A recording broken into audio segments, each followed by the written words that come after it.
La foire de Libramont, une fenêtre sur l'agriculture du futur, une vitrine agricole internationale. Bienvenue à la foire agricole de Libramont, un événement incontournable en Belgique et au-delà. Étendue sur une superficie impressionnante de 300 000 mètres carrés, cette foire accueille chaque année près de 200 000 visiteurs, faisant d'elle l'une des plus grandes manifestations agricoles d'Europe. Ce documentaire explore les multiples facettes de cette foire, de l'innovation technologique à l'importance de l'élevage, en passant par la perspective des jeunes agriculteurs. L'un des axes majeurs de la foire est la présentation de machines agricoles pouvant révolutionner l'agriculture, notamment en Afrique, avec la mécanisation comme moteur principal. Ces machines offrent des solutions efficaces pour augmenter la productivité et moderniser les chaînes alimentaires. Parmi les exposants, nous découvrons Agrotech, spécialisé dans les tracteurs polyvalents, adaptés aux terrains variés du continent africain. Leurs modèles compacts et robustes permettent une agriculture mécanisée accessible, même pour les petites exploitations. Un autre exposant, Green Machine, présente des moissonneuses-batteuses de nouvelle génération, conçues pour minimiser les pertes de récolte et maximiser le rendement. Donc on est producteur de broyeurs de branches et l'idée c'est la réutilisation. Donc c'est-à-dire si on parle du maraîchage ou de la vigne ou de production, on va réutiliser l'excédent, on va le broyer, on va pouvoir le restituer sur le sol et donc créer un amendement ou justement sur une couche plus épaisse, empêcher les mauvaises herbes de pousser. On a des broyeurs qui sont plus petits comme le 900, transportable. On a des broyeurs motorisés Honda qu'on va tirer à la main. Mais alors on a des gammes comme ceci qui sont des gammes qui sont tractées électriquement. Et on va aller pour les terrains les plus difficiles, alors travailler avec ici une innovation qui est un broyeur sur chenille qui peut être modulable avec un transporteur sur chenille, c'est-à-dire que nous on appelle ça un dumper. On va pouvoir mettre et transporter par exemple ce qui est terre, ce qui est sable, ce qui est amendement ou récolte tout simplement. Et sur le côté on a un petit prototype qu'on présente ici à Libramont qui est donc une brouette plate modulable et il faut savoir que la personne qui a acheté un broyeur pourra transformer pour 1500 € en dumper. Donc on a une machine qui va pouvoir travailler à toute saison. Donc on va pouvoir travailler avant récolte avec le matériel pour la plantation, pour l'amendement. Et après récolte, avec les excédents, on va pouvoir les broyer. Et donc on gagne en décomposition et on peut restituer au sol finalement ce que la plante lui a pris, quoi. Celui-ci, c'est parfait pour des terrains de 10 hectares. Un charrue de trois corps, on va dire, une largeur de 2,50 mètres, on va dire. Donc ça c'est un tracteur super bien pour la culture, la maïs, la céréale et tout ça. Ouais, il ne commence pas beaucoup de carburant, donc c'est très intéressant. Et ouais, c'est facile parce que on a moins d'œuvres, des ouvriers. Il a aussi une prise de force à l'arrière, donc la machine ou les outils qui a besoin d'une prise de force, par exemple une semoire ou une herse ou une semoire à engrais, tu peux attacher à ce tracteur-là. C'est environ de 30 000, 35 000 euros. Ouais. La foire met également en lumière les avancées technologiques destinées à faciliter le travail des agriculteurs. Les systèmes de gestion de fermes numériques, les capteurs intelligents pour la gestion de l'eau et les drones pour la surveillance des cultures sont quelques-unes des innovations présentées. Un exposant notable, FarmTech, propose des solutions d'agriculture de précision, permettant une gestion optimisée des ressources et une meilleure compréhension des besoins des cultures. Leur plateforme numérique connecte les agriculteurs à des conseils personnalisés basés sur les données recueillies directement dans les champs. 3 systèmes différents en fait. Un système d'aide à la conduite. Donc on va faire une ligne repère.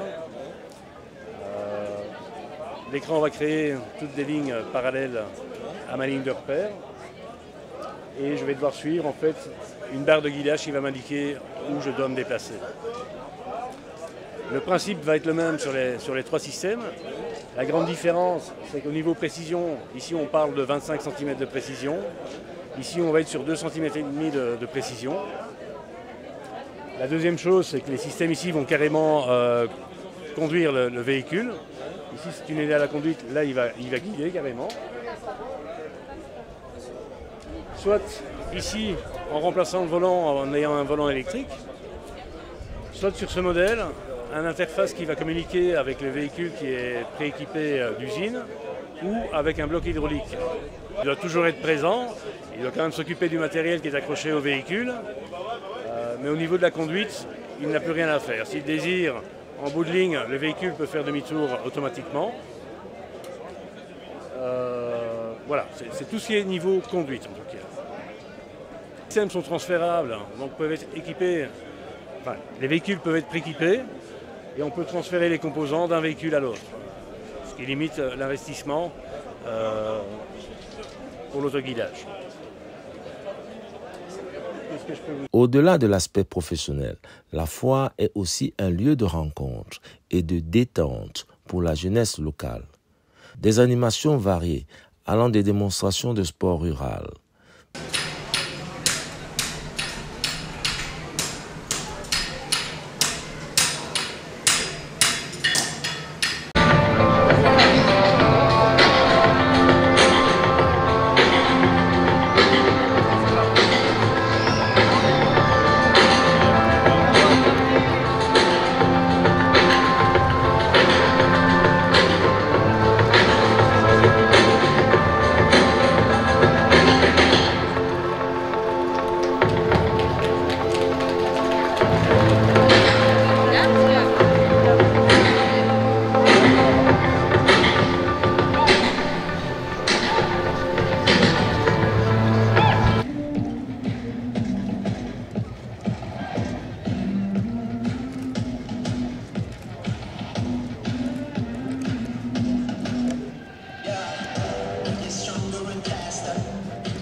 Permettant aux jeunes de se divertir tout en s'intéressant à l'agriculture.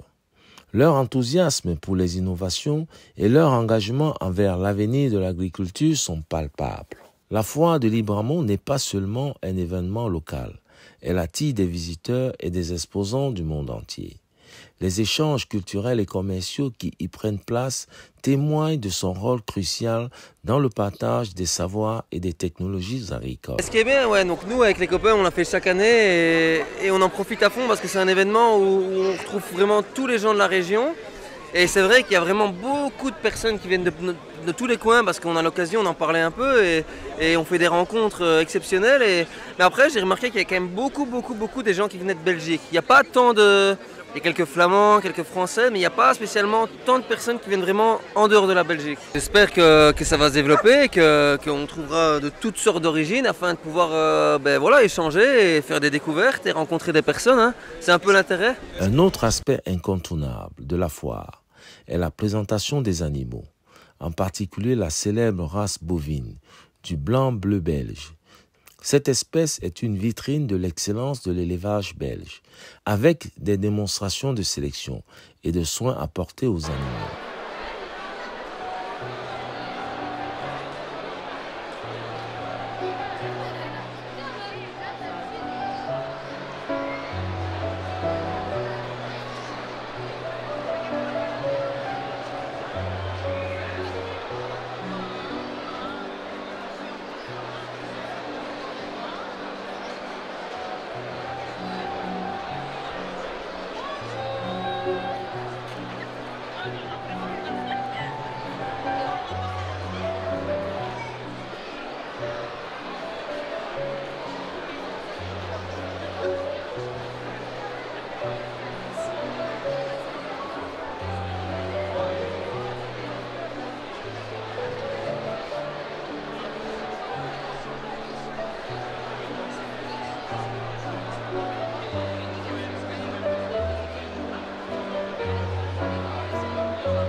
la nouvelle génération d'agriculteurs européens, présente à Libramont, exprime une volonté forte de s'engager dans des pratiques durables et innovantes.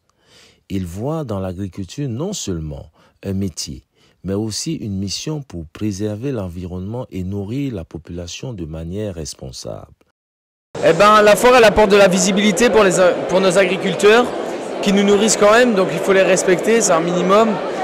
Et pour moi, ça apporte de la visibilité, ça peut montrer leurs bêtes principalement, et puis leurs machines aussi, qui leur permettent de produire finalement la production agricole et donc notre nourriture, ce qui est le minimum. Ça, c'est sûr, c'est un métier de l'avenir parce que nos agriculteurs nous nourrissent et sans nourriture, on décède. Enfin voilà, je pense que tout le monde le connaît, mais je pense que c'est un métier qui n'est pas assez en lumière et qui n'est pas assez montré par tout le monde, que personne n'en a conscience finalement que sans eux, c'est le décès et c'est la fin du monde. Enfin voilà, j'utilise des grands mots, mais ce qui est sûr, c'est qu'on est obligé de vivre avec eux et donc c'est un métier de l'avenir. Oui, ça c'est sûr que le gouvernement doit faire plus d'efforts et plus voir que l'agriculture, c'est un métier de l'avenir. Donc oui, ça c'est sûr que le gouvernement doit faire un effort parce que nos agriculteurs sont sous-payés. Ils sont sous-payés et donc ne peuvent pas subvenir à leurs besoins même alors qu'ils subviennent aux besoins de l'humanité. Des espaces didactiques sont mis en place pour éduquer le public sur des sujets cruciaux comme l'agriculture biologique, la gestion des ressources naturelles et l'importance de la biodiversité. Les experts et les jeunes agriculteurs partagent leurs connaissances et soulignent l'urgence d'adopter des pratiques plus durables. Vous l'expliquez, on a la chance ici d'avoir Madeleine qui va nous faire cette tonte de mouton. Tonte de mouton qui a déjà été réalisée une moitié auparavant. Il faut vous dire que la tonte de mouton c'est quelque chose d'assez physique, quelque chose qui est assez physique dans le sens où parfois on va avoir des bêtes de jusqu'à 150 kg pour la tonte. Donc je peux vous dire que quand vous avez une bête de 150 kg devant vous, qu'il faut la tenir, c'est physique. Alors ici donc on va devoir avoir une position adéquate pour justement cette laine qui va être revalorisée au mieux. Donc cette position est la position assise. Donc cette position assise consiste à mettre l'animal sur les fesses et donc il va être immobilisé. C'est-à-dire que tous ces onglons, etc. vont ne plus toucher le sol. Et ça va aussi apporter cet avantage, un onglon qui est bien entretenu peut être assez blessant. Et c'est le fait aussi qu'il soit donc surélevé pour la sécurité du tondeur et pour la sécurité de l'animal. Alors voilà, justement parlant de la revalorisation de la laine, c'est quelque chose en Belgique qui a parfois été moins bien exploité. Pour vous dire qu'une période, les agriculteurs le mettaient carrément sur des tas de fumée car la laine on ne savait plus quoi en faire. Et encore aujourd'hui c'est compliqué malheureusement. Alors que maintenant beaucoup d'alternatives arrivent. On va vers un monde durable, un monde écologique. La laine commence à rentrer dans cette façon écologique. On va l'utiliser donc pour de l'isolation par exemple, mais on va pouvoir aussi l'utiliser dans le maraîchage. Le maraîchage, la laine va être étendue au pied des arbres ou alors, au pied d'une culture, et ça va apporter plusieurs avantages au niveau garder l'humidité, mais aussi pour contrer toute adventice qui pourrait venir gêner cette culture. Donc la laine de mouton peut être exploitée sous diverses